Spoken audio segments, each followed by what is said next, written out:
아멘. 5월 21일 수요일입니다. 오늘은 레위기 16장 1절부터 16절까지만 묵상합니다. 대속죄의 첫 핏부림은 동쪽으로 할지니라. 대속죄의 첫 핏부림은 동쪽에 뿌려라. 는 제목입니다. 오늘 이 16장은 이스라엘 백성들에게 대속죄일, 1년에 한 차례씩 있는 그 대속죄일에 대한 규례예요. 그래서 이날은 대제사장이 1년에 한 차례씩 지성소에 들어가는 거예요. 속죄의 피를 그릇에 담아가지고 그 지성소에 들어가서 지성소 안에 있는 언약궤, 증거궤라고 그러죠. 그 증거궤의 그 덮개, 그 뚜껑, 속죄소라고 부르는, 시은소라고 부르는 그 뚜껑에 피를 뿌리는 거예요. 그래서 속죄의 은혜를 입는 건데, 이걸 대속죄일이라 이렇게 이제 이름을 붙였어요. 그래서 이 16장이 그 대속죄일에 대한 규례예요. 규례. 그래서 요 레위기 16장을 레위기 전체의 핵심장이다, 이렇게도 부르고, 모세 오경의 핵심장이다, 이렇게도 불러요. 그러니까 창세기, 출애굽기, 레위기, 민수기, 신명기 요 5권의 성경을 쫙 요약하면 요 레위기 16장이 된다, 이 말이에요. 그리고 이 레위기 16장은 성경 전체를 관통하는 그런 은혜의 장이다, 또 이렇게까지 이제 사람들이 말을 합니다. 그리고 굉장히 중요하다는 거죠. 레위기 16장이 엄청 중요하면서 이 레위기 16장이 곧 하나님께서 자기 백성들을 하나님의 처소, 하나님의 성소에 들어오게 하는 그 모든 일을 완성하시는 장면이다, 이렇게까지 사람들이 말을 합니다. 자, 오늘은 16절까지만 묵상합니다. 여기 16절까지만 하지만 이제 내일 공부합니다만, 또 앞에 16절까지 읽었던 걸 또 반복해서 이렇게 읽어요. 그러니까 16절까지 하고 17절부터 내일 이게 아니고 16절까지에 있는 내용이 내일 또 반복되고 이렇게 이제 반복이 될 겁니다. 그러니까 지금 어쩔 수 없이 분량이 너무 많아서 지금 16절까지만 하는 거예요. 다뤄야 될 내용이 너무나 많아서 16절까지만 읽고 이제 여기에서 일부만 지금 내용을 다루도록 그렇게 합니다. 자, 1절은 이렇게 시작합니다. 아론의 두 아들이 여호와 앞에 나아가다가 죽은 후에, 아론의 두 아들 나답과 아비후죠. 10장에서 나답과 아비후가 아론과 그의 아들들이 제사장으로 위임 받아가지고 위임식 제사를 딱 드렸어요. 그리고 위임식 제사가 끝난 다음에 첫 번째 제사를 드리던 그때 요 나답과 아비후가 죽어버려요. 그러니까 제사장으로 위임 받아가지고 제사장으로 임명받아서 첫 제사를 드리다가 죽어버린 거예요. 첫 제사를. 기가 막힌 일이죠. 첫 번째 제사를 드리다가 죽었으니까 얼마나 참 황당하고 기가 막힌 일이니까. 근데 그들이 왜 죽었다고요? 그들이 그렇게 죽은 것은 분향단에 불을 붙여가지고 향을 피워가지고 성소 안으로 들어갔어요.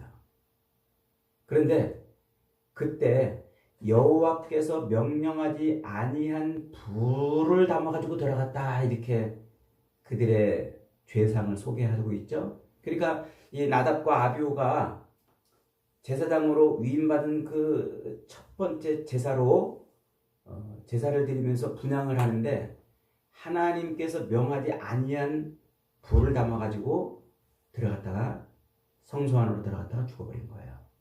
10장에서 제가 그 내용을 자세하게 설명했죠. 그래서 이 나답과 아비후가 하나님 앞에 하나님이 명령하지 아니한 방식, 하나님이 명령하지 아니한 방식으로 제사를 드리려다가 죽어버렸다는 거예요. 이걸 잊어버리면 안 돼요.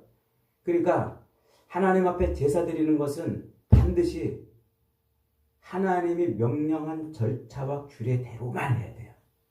이걸 어기면 안 돼요. 이게 이제 신약으로 넘어와서 그리스도 예수를 통해서 모든 레위기 제사가 완성이 되잖아요. 성취가 되고. 그러니까 예수님은 하나님이 명하신 그 모든 절차와 규례를 완전히 성취하셨어요. 그래서 예수님의 제사가 완전한 제사가 되는 것이고, 그 예수 그리스도의 완전한 제사를 인해서 하나님 앞에 우리를 산 제사로 드리는 제사장이 된 우리도 그렇게 하나님 앞에 영적인 제사를 드릴 때 여전히 하나님이 명령하신 규례와 절차에 따라서 제사를 해야 되는 거예요. 그러니까 우리가 드리는 영적 제사, 곧 예수 그리스도를 의지하고 붙들고 드리는 그 영적인 제사도 예수 그리스도가 성취한 그 하나님의 말씀 그대로를 드려야 되는 거예요. 그러니까 우리가 드리는 예배도요, 우리가 마음대로 생각해서 드리면 안 되는 거예요. 요즘에 한국 교회에서 예배 드리는 형태가 점점 하나님 중심이 아닌 인간 중심적으로 예배가 자꾸 흘러가고 있는데 안타까운 일이에요. 그래서 뭐 찬양도 뭐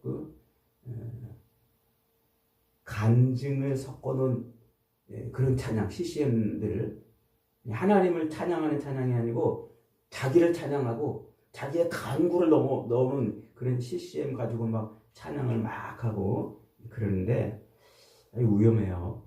위험해. 기도도 하나님이 우리에게 기도를 하게 하시는 기도의 방법이 있잖아요. 마태복음 6장에 예수님이 얼마나 자세하게 설명해줘요. 너희는 이렇게 기도하라. 그러면서 우리에게 기도를 가르쳐 주셨는데 그 예수님의 기도 절차 규례를 싹 무시하고 매일 우리의 기도는 뭐예요? 그죠? 먹을 것, 마실 것, 입을 것, 의식주 문제에 매달려서 기도를 해요. 그런 기도를 또 하나님이 들으신다고 기도하는 것마다 응답하십니다 하고 막 부추겨가지고 막 그런 기도에 집중하게 하는 설교도 얼마나 많아요. 이런 모든 것들이 다 하나님이 정해놓지 않은 인간의 방법으로 제사하는 것임을 잊어버리면 안 돼요. 그래서 인간의 방법으로 하나님이 명하지 아니한 인간의 방법으로 드리는 모든 제사, 그런 것으로 하나님 앞에 나올 때 하나님은 그들을 죽여버리세요. 그렇게 나답과 아비후가 그랬다는 거예요. 제사장으로 임명받은 그날 그런 제사를 드렸다는 거예요. 그래서 죽여버리셨죠. 자, 그리고 11, 12, 13, 14, 15장까지 하나님이 지루하게도 정결규례를 말씀하셨어요. 정결규례. 그 정결규례는 누가 정하고 누가 부정하냐 이걸 가르는 거라고 그랬죠. 누가 정하고 누가 부정하냐. 그때 정하고 부정하다는 의미가 뭐라고 그랬어요? 하나님의 회막 앞에 나와서 제사자가 될 수 있는지 없는지가 정하고 부정하다 그랬죠. 그래서 부정한 자는 그 11, 12, 13, 14, 15장까지 여러 규례로 부정한 자로 이렇게 구분이 되면 그는 하나님 회막 앞에 나올 수 없단 말이에요. 제사자가 될 수 없단 말이에요. 그래서 그 사람은 그렇게 하나님 앞에 다시 정한 자로 제사자로 되려면 속죄제와 속건제의 규례를 따라 제사를 해야만 회막 앞에 나올 수 있었다. 그랬죠? 그게 11, 12, 13, 15장의 정결 규례란 말이에요. 자, 그래서 하나님이 요 나답과 아비후가 죽은 다음에 내 앞에 하나님의 회막 앞에 아무도 함부로 나오지 말아라. 너희들이 나올 수 있는 정결규례는 이거니라 이러면서 그 정결규례를 싹 설명하고 그 다음에 딱 그 정결규례가 끝나니까 16장 이제 하나님 앞에 나와서 대속죄의 제사를 드리라고 이렇게 명령하는 거예요. 요 레위기 구조가 이해가 되시죠? 레위기가 이런 구조로 읽으면 지금 하나님이 뭐 때문에 갑자기 11, 12, 13, 14, 15장을 말씀하시는구나. 이걸 이해할 수 있고, 그러면서 16장에 뭐 지금 하나님이 무슨 말씀을 하시는구나. 이게 이렇게 연결이 된단 말이에요. 그러니까 이제 하나님 앞에 나올 수 없는 부정한 방법으로 나와서 죽임당했던 나답과 아비후의 이야기 뒤에 하나님 앞에 정결 규례, 나와서 제사할 수 있는 규례를 말씀하시고, 이제 드디어 대제사장인 아론에게 대속죄의 제사를 드려라, 이렇게 이제 말씀하고 있는 겁니다. 자, 그래서 이제 2절부터 이제 10절까지 보면은 아론이 이제 그 대속죄의 제사를 드리는데, 그 대속죄의 제사는 어디서 들어가냐면 성소 안으로 들어가고 저 지성소까지 들어가서 드리는 제사예요. 이게 대속죄의 제사입니다. 그래서 성소 안으로 들어가려면 함부로 아무나 못 들어가요.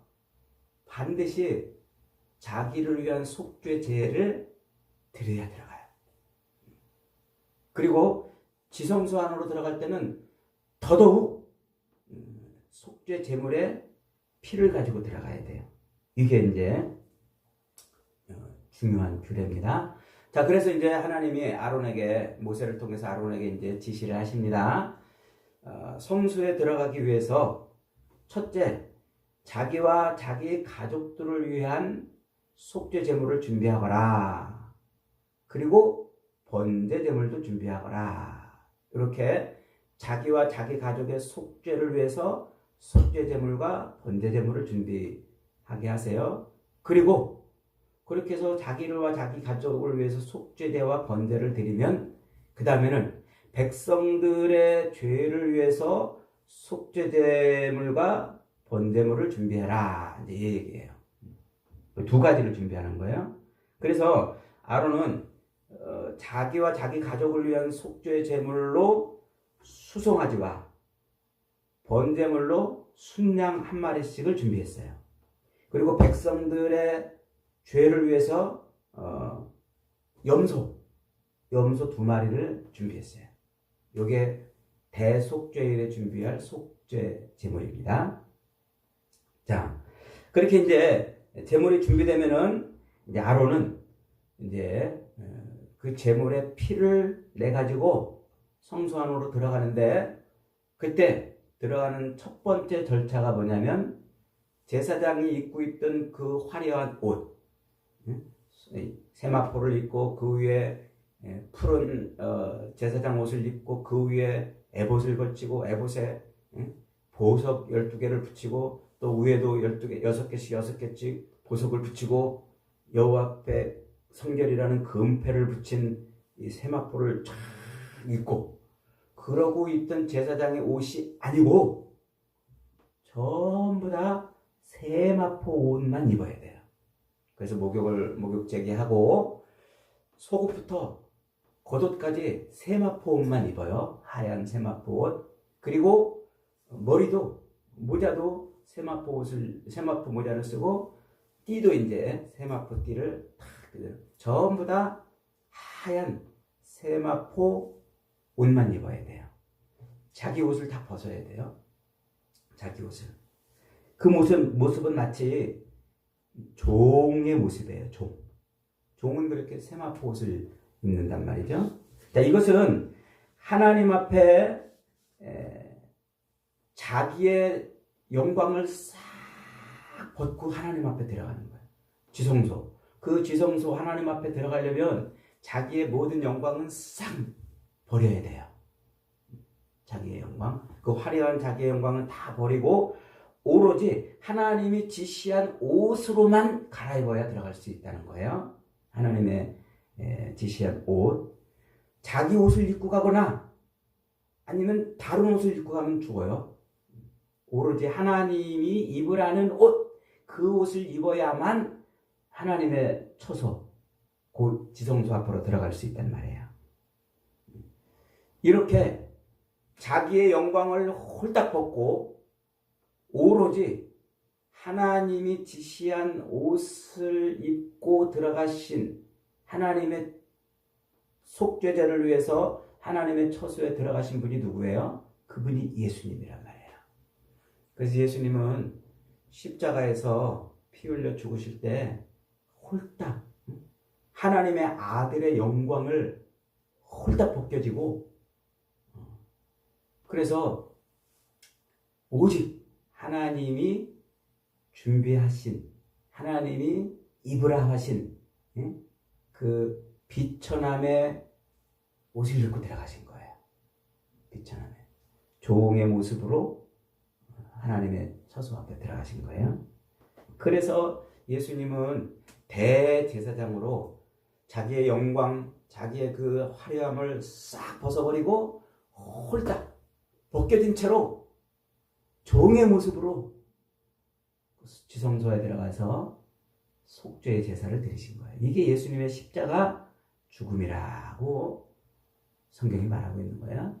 자, 그렇게 하나님의 처소에 들어가려면 자기 옷을 벗고 오직 하나님이 입으라는 옷만 입고 들어가도록 명령을 내렸기 때문에, 그래서 우리가 하나님의 처소, 하나님의 품 안으로 들어가려면 뭐만 입어야 돼요? 하나님이 입으라는 옷, 세마포 옷을 입어야 돼요. 우리가 입을 세마포 옷이 뭘까요? 어린 양의 피로 빨아낸 옷이다. 이렇게 말하는 거예요. 그래서 하나님의 그 처소, 하나님 품 안에 들어가서 하나님의 영광 가운데 있는 그 모습을 그려주고 있는 게 성경 끝자락에 요한계시록이에요. 그 요한계시록 7장에 가면 허다한 무리들이 흰 옷을 입고 하나님 보좌 앞에 쫙 모여서 찬송해요. 19장에 가면은 그 모습을 잔치하는 모습으로 설명해요. 자, 그렇게 흰 옷을 입고 하나님의 면전, 보좌, 그 처소 앞에서 막 찬송을 하는 흰 옷을 입은 무리들을 사도 요한이 이렇게 환상으로 봤는데 이렇게 설명해요. 7장 9절부터 10절. 이 일 후에 내가 보니 각 나라와 족속과 백성과 방언에서 아무도 능히 셀 수 없는 큰 무리가 나와 흰 옷을 입고 손에 종려가지를 들고 보좌 앞과 어린 양 앞에서 큰 소리로 외쳐 이르되 구원하심이 보좌에 앉으신 우리 하나님 어린 양께 있도다. 이 찬송을 쫙 부른단 말이에요. 그게 하나님 처소, 하나님의 면전, 하나님 보좌 앞에서 지금 구원받은 백성들이 찬송하는 거예요. 자, 그런데 그들이 입고 있는 그 옷이 뭐라고요? 그 흰 옷이 뭐냐면 13절, 14절에 장로 중 하나가 응답하여 나에게 이르되 이 흰 옷 입은 자들이 누구며 그들이 어디서 왔느냐? 그러니까 사도 요한이 주여 내가 어떻게 압니까? 당신이 그것을 알지 않겠습니까? 이렇게 말해요. 그랬더니 천사가 다시 말해요. 그렇다. 큰 환난에서 나오는 자들인데 이는 어린 양의 피에 그 옷을 빨은 자들이라. 그러니까 그들이 입었던 흰 옷은 어린 양의 피에 빨아낸 옷이었던 거예요. 그래서 요한계시록 19장에도 이 어린 양의 이 보좌의 앞에서 잔치를 벌이는 그 장면을 이렇게 설명합니다. 19장 7절부터 우리가 즐거워하고 크게 기뻐하며 그에게 영광을 돌리세 어린 양의 혼인 기약에 이르렀고 아내가 자신을 위하여 준비하였으므로 그에게 깨끗한 빛나는 세마포를 입혔다 그래요. 그래서 하나님의 보좌 앞에 들어가려면 무슨 옷을 입어야 된다고요? 어린 양의 피로 빨아낸 세마포 옷 밖에는 다른 옷을 입고 들어가면 죽어요. 그래서 우리는 어린 양 예수 그리스도의 그 피로 빨아낸 그 옷을 입고 들어가야 돼요. 그래야 하나님의 처소에 들어가는 거예요. 그래서 사도 바울은 갈라디아서 4장에서 그러잖아요. 누구든지 그리스도와 합하여 세례를 받은 자는 그리스도로 옷 입었느니라. 그래서 그 어린 양의 피로 빨아낸 옷, 그 옷을 입어야만 성소 안으로 들어갈 수 있는 거예요. 이게 너무나 중요한 규례입니다.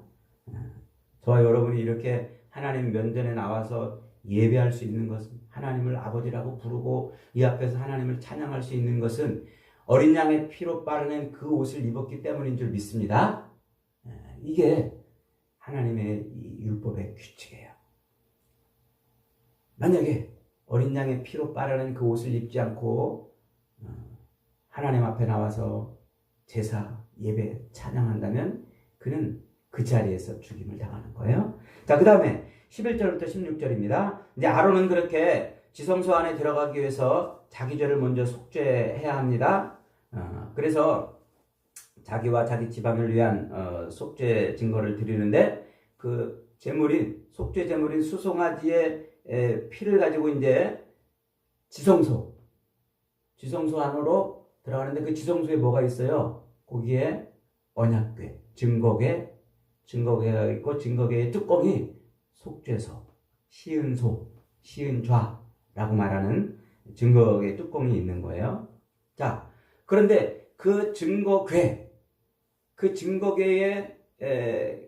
그 자리가 뭐예요? 거기 하나님이 이 세상, 이 땅, 인간의 그 시간과 공간으로 표현되는 이 땅 안에 영광의 하나님이 들어와 계시는 임재의 처소를 상징하는 자리예요. 그러니까 거기는 하나님이 계신 거예요. 하나님이 계신 그 자리를 가려면 인간은 하나님을 볼 수 없어요. 걸어가신 하나님의 영광을 보는 순간 죽어버려요. 그래서 하나님은 아론에게 하나님의 영광을 직접 보지 못하도록 뭐를 하게 해요? 향을 담아가지고 향을 피워가지고 향의 연기를 빽빽하게 피우라. 그래서 그 지성소 안에 향연으로 가득하게 해가지고 그 속죄소가 눈에 보이지 않게 하라 그래요. 안 그러면 죽기 때문에, 하나님의 영광을 인간이 볼 수 없기 때문에. 죄인인 인간은 하나님의 영광을 보면 그 자리에서 즉사해요. 그래서 하나님이 모세를 시내산에 부를 때도 그 빽빽한 구름 가운데 부르신 거예요. 그냥 이렇게 그냥 구름을 치신 게 아니고 모세가 하나님의 영광을 보면 안 되기 때문에 구름으로 빽빽하게 해놓으시고 모세를 부르신 거란 말이에요. 그래서 영광의 하나님을 죄인이 직접 볼 수 없기 때문에 빽빽한 향연으로 지성소 안을 채우고서 그래서 그 안으로 이제 들어가게 만드는 겁니다. 자, 그렇게 해서 이제 향연으로 그 앞에 속죄소를 쫙 가려서 우리가 하나님의 영광을 직접 보지 못하도록 그걸 봄으로써 죽음을 명쾌하셔서 지성소 앞으로 이제 들어가게 되죠. 자, 그렇게 이제 향연으로 분향의 향연으로 지성소를 빽빽하게 채워가지고 지성소가 내 눈에 안 속죄소가 내 눈에 안 보이도록 만들어 놓은 다음에 이제 속죄 제물을 피를 받아가지고 그 안에 들어가요. 자, 그렇게 그 안에 들어가는데, 자, 이제 하나님이 뭐라고 그러냐면, 그 송아지의 피를 담아가지고 속죄소 앞에서 그 피를 손가락으로 찍어서 먼저 동쪽에 뿌려라. 그리고 그 다음에 속죄소 위에다가 7번 뿌려라. 이렇게 말해요. 백성들을 위해서는 속죄소 앞과 위에다 뿌려라. 이렇게 말해요. 자기를 위해서, 자기와 가족을 위해서 속죄할 때는 제일 먼저 뭐 하라고요? 들어가서 속죄소의 동쪽에 먼저 뿌려라. 이래요. 그래서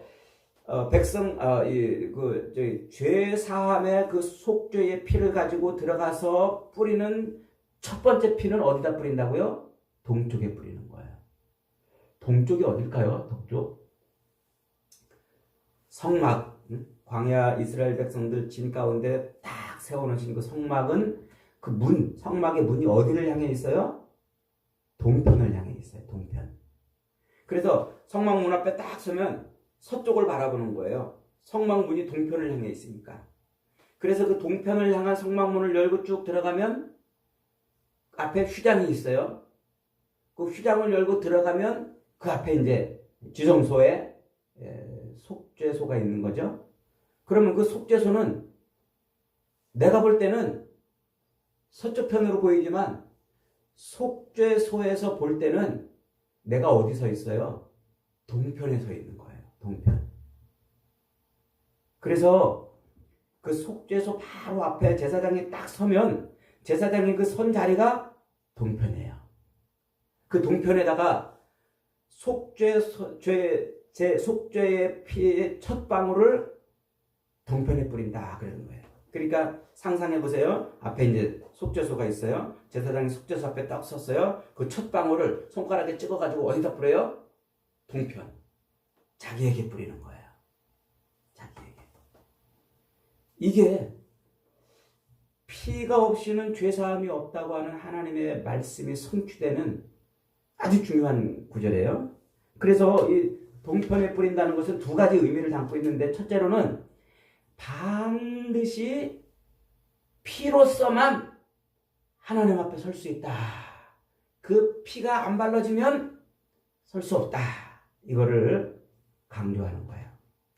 그래서 이 동편이라는 말은 제일 먼저 그 속죄소 앞에 들어가는 사람, 자기 자신에게 먼저 뿌려줘야만, 그래야만 하나님 앞에 들어가는 길이 열리는 거예요.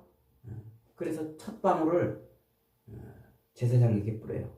그러면 아니 하나님이 아론아 너 첫 방울을 너한테 뿌리고 들어오거라 이렇게 말하시면 되지, 굳이 왜 동편이라고 그랬을까요? 왜 굳이 동편이라고 표현을 할까요? 여기 중요한 의미가 담겨 있어요. 그것은 바로 인간이 범죄함으로 에덴 동산에서 쫓겨나죠. 에덴 동산에서 쫓겨나가지고 인간이 그 하나님의 임재하신 처소인 에덴에서 쫓겨나가지고 하나님이 멀리 쫓아버려요. 죽어버린 거죠. 하나님과 떨어져 있는 거죠. 그래서 하나님이 그렇게 인간을 쫓아낸 다음에 에덴의 동편에 불칼과 화용검을 둬가지고 생명나무로 들어오는 길을 차단해버려요. 그게 에덴의 동편이에요. 지금 이 속죄 제사의 피를 가지고 들어간 아론에게 첫 번째로 그 피를 자기에게 뿌려라, 이렇게 너에게 먼저 뿌려라 라고 말하지 않고 동편에 뿌려라 하고 이렇게 표현한 것은 이걸 떠올리는 거예요. 지금 그리고 모든 인간들은 타락해서 지금 하나님의 보좌, 하나님의 처소 안에 들어와 있지 않은 거예요. 쫓겨난 거예요. 그 쫓겨난 인간이 하나님의 처소, 임재의 그 자리 앞으로 나올 수 있기 위해서는 반드시 동편, 그 불칼과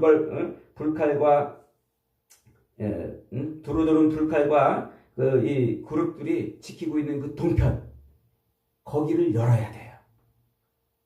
그 천사들이 막고 있는 그 문을 열어야, 그래야 처소 안으로 들어가요. 그래서 예수 그리스도께서 십자가에서 죽으신 그것이 바로 그것을 상징하는 거예요. 이 동편, 에덴 동산에서의 막고 있던 그 동편의 문이 열리는 거예요. 하나님의 은혜는 하나님이 열지 않으면 아무도 들어갈 수 없어요. 오로지 하나님이 열어주시는 거예요.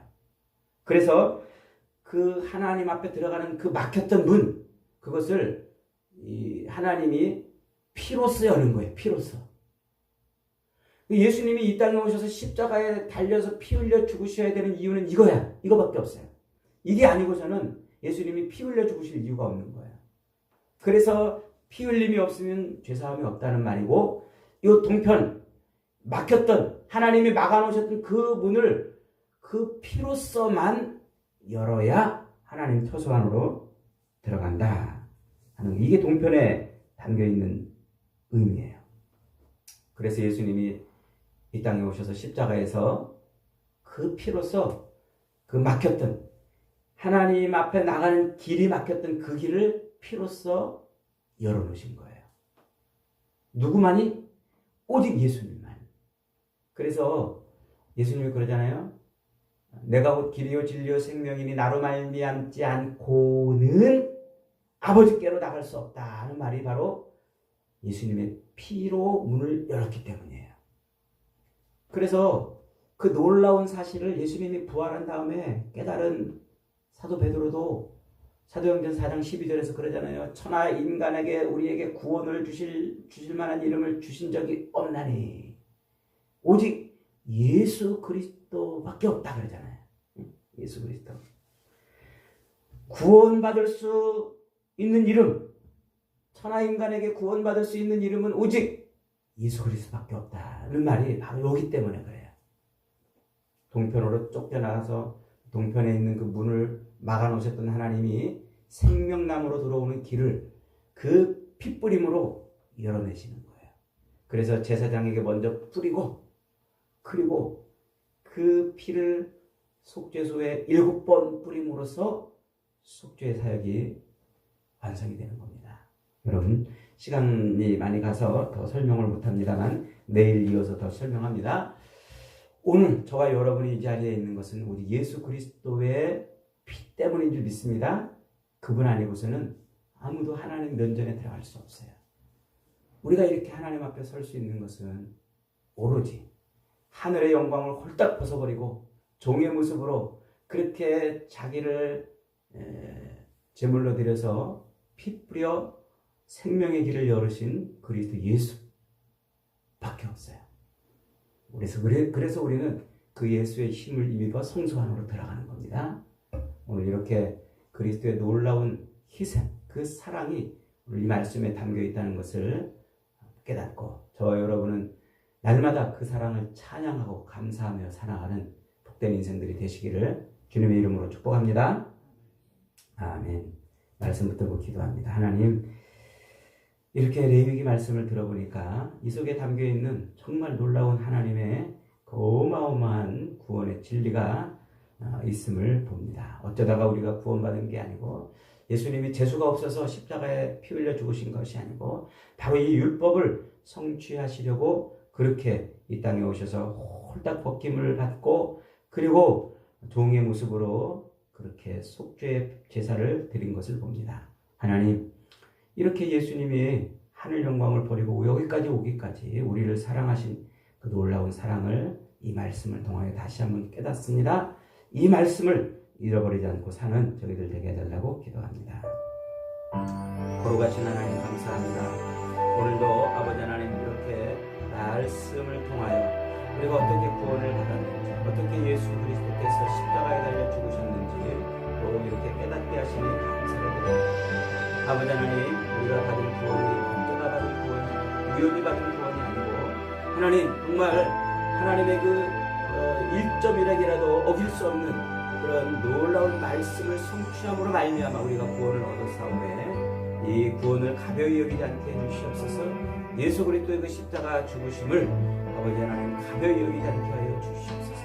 날마다 시마다 때마다 일마다 그리스도의 십자가를 온전히 붙들고 사는 저희들이 될 수 있도록 도와주시옵소서. 오늘도 그리스도의 십자가의 은혜를 다시 한번 가슴에 새기고 하나님이 어떻게 우리를 사랑하셨는지를 바라보고 하나님께만 영광을 돌리는 복된 인생이 되게 하여 주시옵소서. 감사드리고 예수님의 이름으로 기도하옵나이다. 아멘. 하나님 감사합니다. 오늘도 말씀을 통하여 하나님께서 어떻게 우리를 구원하시려고 아들을 이 땅에 보내셨고 그 아들이 어떻게 하나님의 말씀을 1.1핵이라도 어김없이 성취했는지를 또 이렇게 보게 하시니 감사를 드립니다.